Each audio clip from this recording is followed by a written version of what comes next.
Vote of confidence ತೊಗೋಬೇಕಾದ್ರೆ ರೇವಣ್ಣವ್ರು ಬರಲಿಲ್ಲ, ಶಿಂದೆಯವರು ಎದ್ದೋದ್ರು ದೇವೇಗೌಡರ ಡೈರೆಕ್ಷನ್ಗೆ.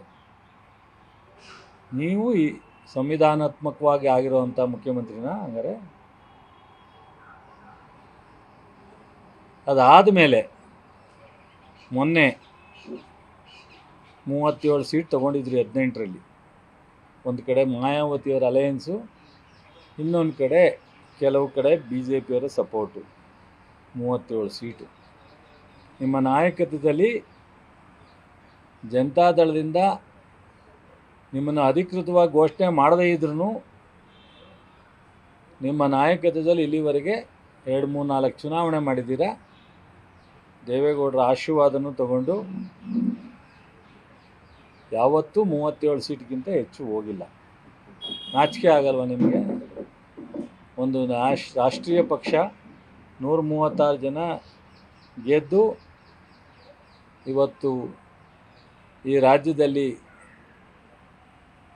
ಅಧಿಕಾರವನ್ನು ಭಾಳ ಅನ್ಯೋನ್ಯವಾಗಿ ಸಿದ್ದರಾಮಯ್ಯನವರು ಅವರು ಬದಲಾವಣೆ ಮಾಡ್ಕೊಂಡು ಆಡಳಿತ ಮಾಡ್ತಾ ಇರ್ತಕ್ಕಂಥ ಒಬ್ಬ ಮುಖ್ಯಮಂತ್ರಿಗಳ ಬಗ್ಗೆ ಲಘುವಾಗಿ ಮಾತನಾಡ್ತೀರಾ ಅಂದರೆ ನಿಮ್ಗೆ ಯಾರೂ ಬುದ್ಧಿ ಹೇಳೋರಿಲ್ವಾ? ನಿಮ್ಮ ತಂದೆ ಮಾರ್ಗದರ್ಶನ ಇಲ್ವಾ ನಿಮಗೆ? ಅಥವಾ ನಿಮ್ಮ ಪಕ್ಷದಲ್ಲಿ ಕೂತ್ಕೊಂಡು ಚರ್ಚೆ ಮಾಡಿ ನಿಮ್ಮ ತಪ್ಪು ಅಂತ ಹೇಳೋರಿಲ್ವಾ? ನನಗಂತೂ ನಾಚಿಕೆ ಆಗುತ್ತೆ. ಜೊತೆಗೆ ಎಲ್ಲೋ ಒಂದು ಕಡೆ ನಾವೆಲ್ಲ ಇದ್ದಂಥ ಪಕ್ಷ ಒಂದಷ್ಟು ದಿವಸ ನಿಮ್ಮ ಜೊತೆನಲ್ಲಿ ನಾವು ಕೆಲಸ ಮಾಡಿದ್ದೀವಿ. ಇಷ್ಟೊಂದು ಲಘುವಾಗಿ ಮತ್ತು ಒಂದು ಒಕ್ಕಲಿಗ ಸಮಾಜ, ಇಡೀ ನಮ್ಮ ಸಮಾಜಕ್ಕೆ ನಿಮ್ಮ ಹೇಳಿಕೆಗಳು ತಲೆ ತಗ್ಗಿಸ್ತಕ್ಕಂಥದ್ದು. ನಿಮಗೆ ಇದರಲ್ಲೇ ಗೊತ್ತಾಗುತ್ತೆ ನಿಮ್ಮ ಹೇಳಿಕೆಯಲ್ಲಿ ಎಷ್ಟು ಹೊಟ್ಟೆ ಕಿಚ್ಚನ್ನು DK ಶಿವಕುಮಾರ್ ಅವ್ರ ಬಗ್ಗೆ ಪಡ್ತಾ ಇದ್ದೀರಾ. 1 ತಿಂಗಳು 12-13 ದಿವಸ ಆಗಿದೆ ಅವರು ಮುಖ್ಯಮಂತ್ರಿಯಾಗಿ. ಅವತ್ತಿಂದ ಇವತ್ತವರೆಗೂ ನಿರಂತರವಾಗಿ ಒಂದಲ್ಲ ಒಂದು ವಿಚಾರದಲ್ಲಿ ಅವ್ರ ವಿರುದ್ಧ ನೀವು ಸ್ಟೇಟ್ಮೆಂಟನ್ನು ಬಿಟ್ಟು ನೀವು ಮಾಡಲಿಕ್ಕೆ ಪ್ರಯತ್ನ ಮಾಡ್ತಾಯಿಲ್ಲ. ನೀವು ಕೇಂದ್ರದ ಸಚಿವರಾಗಿ ನೀವೇನೇನು ಮಾಡಿದ್ದೀರಿ ಅಂತ ಗೊತ್ತಿದೆ. ನೀವು ಲೋಕಸಭಾ ಸದಸ್ಯರಾಗಿ ನೀವೇನೇನು ಮಾಡಿದ್ದೀರಾ ಅಂತ ಗೊತ್ತಿದೆ. ಟೋಟಲಿ ನೀವು ನಮಗೆ ಗೊತ್ತಿದೆ. YK ರಾಮಾಯಣಂತರನ್ನು ಒಪ್ಪದೇ ಇರೋವಂಥ ನೀವು, ಚಿಕ್ಕಮಗಳೂರಿನ ಗೋವಿಂದೇಗೌಡರನ್ನು ಒಪ್ಪದೇ ಇರೋವಂಥ ನೀವು,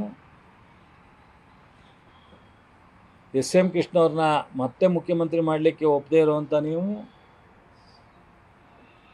KPSC ಚೇರ್ಮನ್ ಬಂದಾಗ ಚೇರ್ಮನ್ ಮಾಡಲಿಕ್ಕೆ ಒಪ್ಪದೇ ಇರೋವಂಥ ನೀವು, ಉಪಲೋಕಾಯುಕ್ತ ಅವಕಾಶ ಬಂದಾಗ ಒಕ್ಕಲಿಗರನ್ನ ಮಾಡಲಿಕ್ಕೆ ಒಪ್ಪದೇ ಇರೋವಂಥ ನೀವು, DK ಶಿವಕುಮಾರ್ನ ಒಪ್ಪಲಿಕ್ಕೆ ಸಾಧ್ಯನಾ ನೀವು?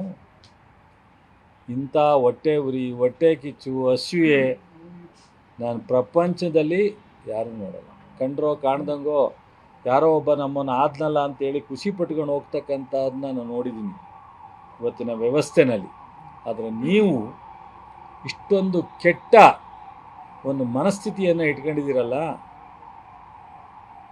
ಆದ್ರೂ ನಮ್ಮ DK ಶಿವಕುಮಾರ್ ಅವರು ನಿಮ್ಗೆ ಒಳ್ಳೇದಾಗಲಿ ಅಂತ ಹೇಳೋರು ನೀನು ಪ್ರೆಸ್ ಮೀಟಲ್ಲಿ.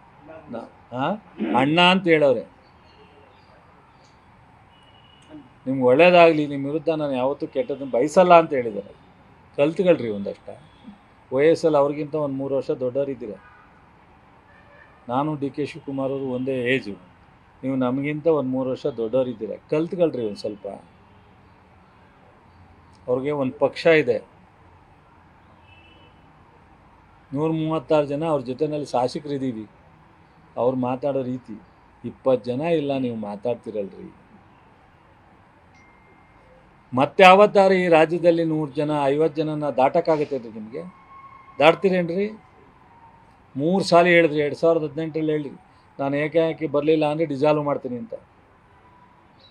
ಮಾಡಿದ್ರೇನ್ರಿ? 23ರಲ್ಲಿ ಹೇಳಿದ್ರಿ ಪೂರ್ಣ ಸರ್ಕಾರ ಬರದೆ ನಾನು ಯಾರ ಜೊತೆಲೂ ಸರ್ಕಾರ ಮಾಡಲ್ಲ ಅಂತ. ಡಿಸಾಲ್ವ್ ಮಾಡಿದ್ರೇನ್ರಿ?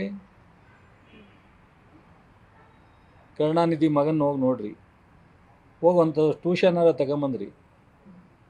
ಅವ್ರ ತಂದೆ ಸತ್ತ ಮೇಲೆ ಪೂರ್ಣ ಪ್ರಮಾಣದ ಸರ್ಕಾರ ಮಾಡ್ತಾರೆ ಡೆಮಾಕ್ರಸಿನಲ್ಲಿ ಗೆದ್ದು. ಚಂದ್ರಬಾಬು ನಾಯ್ಡು ವಿರುದ್ಧ ರಾಜಶೇಖರ ರೆಡ್ಡಿ ಮಗ ಜಗನ್ನು ಪಕ್ಕದ ಆಂಧ್ರದಲ್ಲಿ ಸಂಪೂರ್ಣ ಮೆಜಾರಿಟಿ ತಗೊಂಡು ಸರ್ಕಾರ ಮಾಡ್ತಾರೆ. ಏನು ದೇವೇಗೌಡರ ಮಗನಾಗಿ ನೀವು ಮಾಡಿರೋ ಸಾಧನೆ? ಹೆಗಡೆ, ಬೊಮ್ಮಾಯಿ, ದೊಡ್ಡ ದೊಡ್ಡ ನಾಯಕರು ಕಟ್ಟಿದ ಪಕ್ಷ ಏನೋ ಮಾಡಿ ನಮ್ಮಂಥವ್ರು ಒಂದಷ್ಟು ಜನ ಹಿಡ್ಕೊಂಡು ಕಿತ್ಕೊಂಡ್ರಿ ಪಕ್ಷನ. ದೇವೇಗೌಡರು ನಿಮಗೇನು ಸಂತೋಷವಾಗಿ ಕೊಡಲಿಲ್ಲ, ಆದರೆ ಏನು ಸಾಧನೆ ಮಾಡಿದ್ದೀರಾ? ನಿಮ್ಮೆಲ್ಲರೂ ಗೌರವವಾಗಿ ಮಾತಾಡೋದು ಕಲ್ತ್ಕೊಳ್ರಿ ಮಿಸ್ಟರ್ ಕುಮಾರಸ್ವಾಮಿ ಅವರೇ. ಗೌರವವಾಗಿ ಮಾತಾಡಿ. ಇದನ್ನು ಯಾರೂ ಸಮಾಜ ಸಹಿಸಲ್ಲ, ಕರ್ನಾಟಕದ ಕನ್ನಡಿಗರು ಸಹಿಸಲ್ಲ, ನಾವು ನಿಮ್ಮನ್ನು ಸಹಿಸಲ್ಲ. ಬಟ್ ಈ ಥರ ನಿಮ್ಮ ಸರ್ಟಿಫಿಕೇಟು ನಮಗೆ ಅವಶ್ಯಕತೆ ಇಲ್ಲ. ಡಿ ಕೆ ಶಿವಕುಮಾರ್ನ ನೀವು ಅಭಿನಂದಿಸಬೇಕಾಗಿಲ್ಲ. ಅಭಿನಂದಿಸಿದರೆ ನೀವು ದೊಡ್ಡವರಾಗ್ತಿದ್ರಿ. ನ್ಯೂಸ್ ಫಸ್ಟ್, ನಿರ್ಭೀತಿಯಿಂದ ನಿಮ್ಮ ಪರವಾಗಿ.